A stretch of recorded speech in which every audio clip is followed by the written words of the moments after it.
Here, author, fly tyer, and blogger Matt Grobert is going to tie a blue-winged olive Quill Nymph with a bright orange hotspot.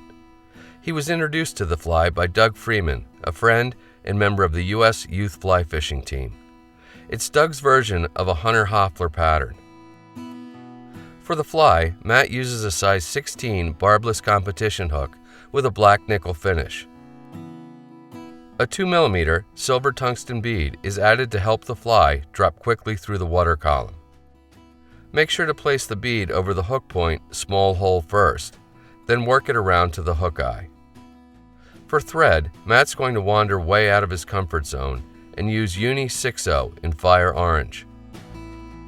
With the bobbin loaded and the hook firmly secured in his tying vise, Matt starts the thread on the hook shank just behind the bead and takes several wraps rearward before snipping the tag off close.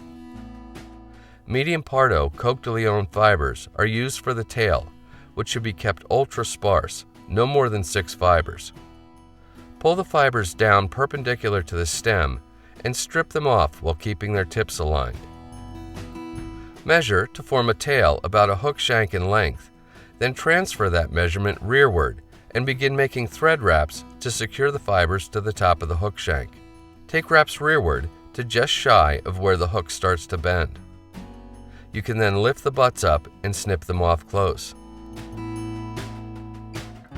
A single golden olive strip peacock quill is used to form the abdomen of the fly. Hold the quill by the butt end and orient it so the dark edge faces back and down. With your tying scissors, snip the brittle tip end of the quill off at an angle, like so. While maintaining the same orientation, secure the point to the near side of the hook with a few tight turns of tying thread, and then continue taking nice, even, touching thread wraps forward to create the underbody of the fly. The idea is to keep the underbody as thin as you possibly can.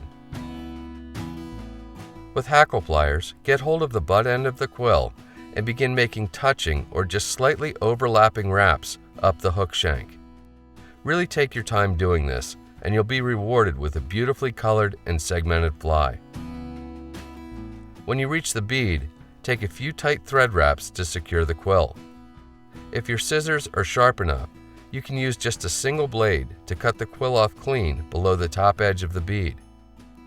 Squirrel SLF dub in dark brown is used for the collar.